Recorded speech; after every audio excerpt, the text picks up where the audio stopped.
네, 홍정길 목사님이라는 분이 계십니다. 남서울 은혜교회 목회하셨는데 제가 모르겠어요. 지금도 목회하시는지 은퇴하셨는지. 교계에 많은 존경을 받으시는 분입니다. 그렇게 많이 알려졌다고 볼 수는 없지만 삶을 통해서 많이 우리 후배 목사님들에게 교훈을 남기신 분이십니다.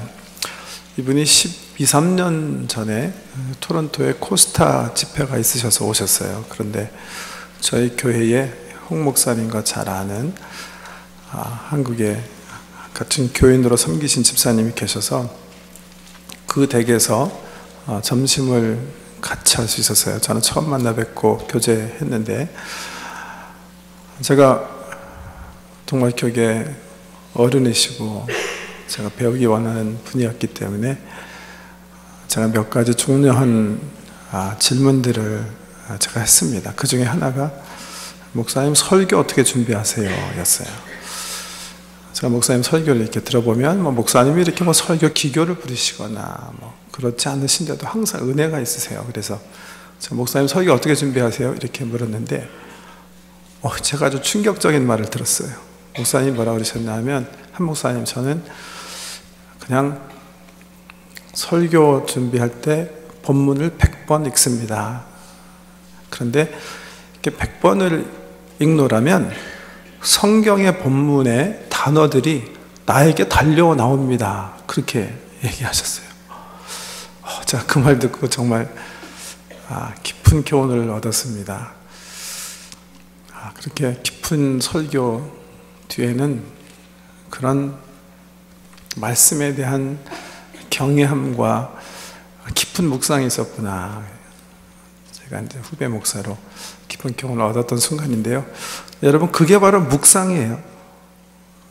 지난 몇 주 동안 우리가 말씀을 가지고 하나님과 교제하는 삶, 기도 혹은 묵상에 대해서 말씀을 받아왔는데, 묵상은 말씀 읽을 때 그 말씀이 나에게 하나님이 돼서 다가오는 성령님의 축복이에요. 그게 바로 묵상이에요. 지난주부터 이 방법이다 그렇게 소개했는데, 이 방법은 그런 우리 신앙의 선배들의 묵상의 경험들을 어떻게 하면 보편화시킬 수 있을까? 어떻게 하면 사실은 좀 짧은 시간에 효율적으로 이뤄낼 수 있을까? 나중에 사람들이 그냥 이렇게 정리한 거에 불과해요.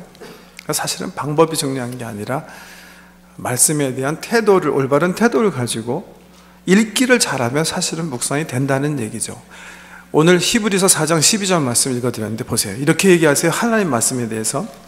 하나님의 말씀은 뭐라고 그랬어요? 살았고 활력이 있어서, 운동력이 있어서 좌우에 날선 어떤 검보다 예리하여 혼과 영과 및 관절과 골수를 찔러 쪼개기까지 하며 또 마음의 생각과 뜻을 판단하나니, 지으신 것이 그 앞에 나타나지 않음이 없고 우리의 결산을 받으시는 이의 눈앞에 만물이 벌거벗은 것처럼 드러나느니라. 이렇게 얘기하세요. 성경이 성경에 대해서 이렇게 얘기하시는 거거든요. 이 성경을 경험하라는 거예요. 이 진리를요. 성경 말씀은 그냥 다른 책 같지 않아가지고요, 이것을 읽게 되면 올바르게 이 말씀과 관계를 맺게 되면 이 말씀이 우리의 모든 것을 드러나게 한다 그러는 거예요. 정말로 그래요. 이런 것들을 통괄적으로 얘기해서 이 말씀 묵상의 어떤 열매다 그렇게 얘기하는 거죠. 말씀 묵상을 통해서 우리가 하나님에 대해서 알고, 나와 하나님의 관계에 대해서 알고, 나와 내 이웃의 위치에 대해서 알고, 내 삶 자체, 내가 누구예요? 잘 모르잖아요. 근데 말씀은 이런 귀한 질문들을 드러내게 하는 그런 기능이 있다는 거예요. 지금 내가 말씀 가지고 하나님과 교제하는데 나는 이런 경험을 하고 있습니다. 그러면 그냥 하시면 돼요.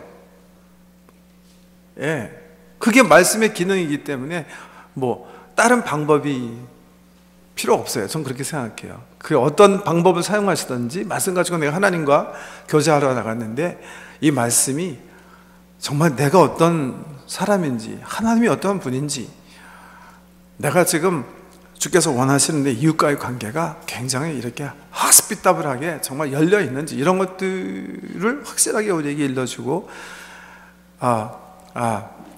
교훈하고 있으면 그게 어떤 방법인지 상관없어요. 좀 아까 말씀드린 것처럼 홍정길 목사님처럼 100번 읽는 묵상을 통해서, 그게 우리 고대 혹은 초대교회 성도들이 한 묵상 방법이라 그랬죠.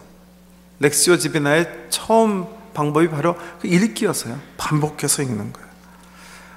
언제까지? 그 말씀이 내 삶이 될 때까지예요. 그게 묵상이에요.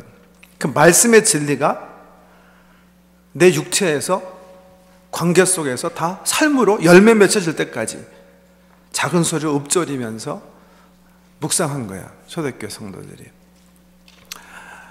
오늘 소개하려고 하는 묵상 방법은 뭐 또 새로운 건 또 아니에요.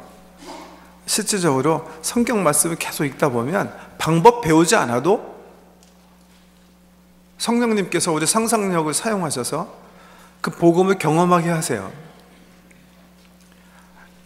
혹 이 상상력에 대해서 이제 말씀드리기 전에 제가 이제 도움이 될까 말씀드리면, 저는 이 상상력을 사용한 묵상이라는 방법을 누가 우리 기독교 역사에서 말하기 전에, 제가 읽기 전에, 제가 성경 말씀 묵상할 때 성령님께서 그냥 경험하게 하셨어요.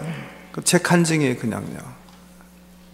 그러니까 배우지 않으시더라도 사실은 그냥 하실 수 있으세요. 성경 읽기를 충실하게 하시면서 이게 정말 하나님의 말씀, 그 인격자 되시고 창조주 되신 하나님께서 나에게 주신 말씀, 당신을 알게 하시기 위해서 주신 말씀이라고 경외하는 마음을 가지고 이 말씀을 읽어나가면 사실은 성령님께서 방법 배우지 않아도 다 하나님은 이 말씀을 통해서 알게 하시고 자신에 대해서 더 깊이 알게 하시고, 그리고 세상을 향해서 섬기게 하세요. 왜냐하면 말씀엔 이 속에 그런 파워가 있어요. 성경이 얘기하시는 거예요. 왜?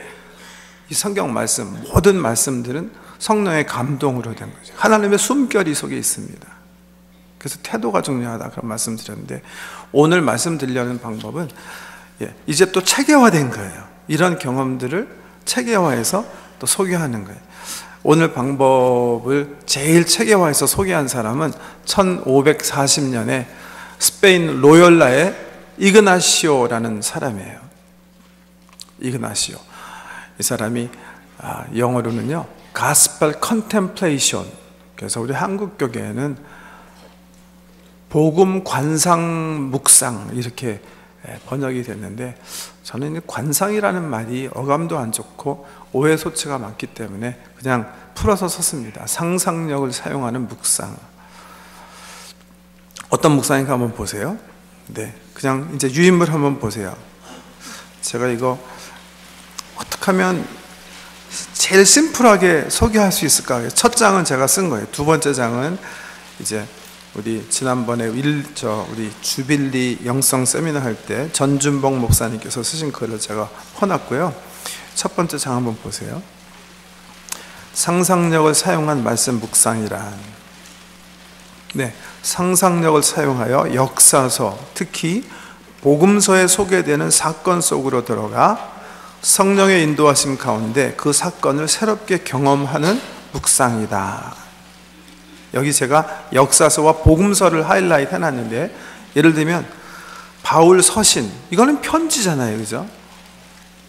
편지는 주로 많이 바울의 사상이 거기 들어가 있어요. 바울의 신학, 바울의 하나님의 이해, 그 속에는 사건도 있지만 사건은 별로 많지 않아요. 그러니까 서신을 읽으면서 사건을 생각할 필요는 없어요. 그건 편지니까요, 교회에 보낸. 그런데 복음서는 편지가 아니에요. 복음서는 예수 그리스도를 경험한 사람들이 간증한 이야기를 편집해서 묶어놓은 책이에요. 글이 쓰여지기 전에 간증이 있었어요. 성경이 예를 들면 마가복음이 제일 처음 쓰여진 복음인데, 마가복음이 쓰여지기 전에 마가복음에 등장하는 인물들이 경험한 예수님과 그 사건이 있었어요.